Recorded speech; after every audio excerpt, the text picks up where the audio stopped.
Bonjour à tous, Nicolas Laï, coach sportif. Aujourd'hui, on se retrouve pour un nouvel exercice donc de mon livre La méthode Laï. Alors, très important pour vous, avant de regarder cette vidéo, il faudrait que vous ayez vu la vidéo que j'ai fait juste avant sur l'épaulé jeté.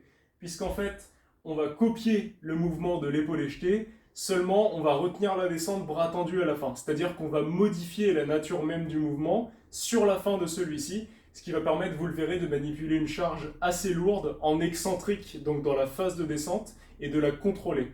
Là, le mouvement que je vais vous montrer, le but c'est de développer la barre, pousser au-dessus de la tête, pour pouvoir ensuite la contrôler et prendre son temps pour terminer le mouvement.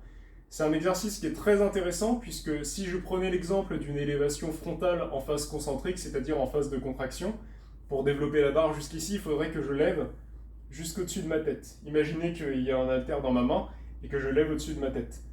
Ça, c'est un très mauvais exercice puisqu'il va pincer votre supraépineux, donc votre coiffe des rotateurs, et user progressivement l'état du tendon. Ce qui est très mauvais, il faut absolument éviter ça. Donc, pour développer la barre, on triche un petit peu, on y va comme une épaule jetée sans traumatiser l'épaule, et à la fin, on bénéficie de toute l'amplitude excentrique pour le deltoïde antérieur. Donc, un exercice très efficace pour travailler l'ensemble du corps, notamment les fixateurs de l'omoplate, donc les rhomboïdes, et votre avant d'épaule, le deltoïde antérieur.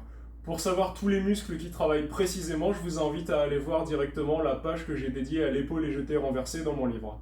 Alors, pour le mouvement, on a déjà vu l'exécution dans l'épaule éjetée, donc je ne vous réexpliquerai pas comment on fait pour l'aller du mouvement. Et vous allez le voir, à la fin du mouvement, je retiens la descente. Je vous fais quelques-unes répétitions. Hop. Donc je développe la barre. Et je retiens la descente bras tendu.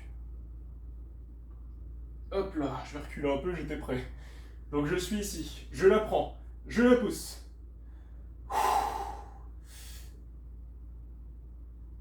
Et je retiens la descente. Donc, hop.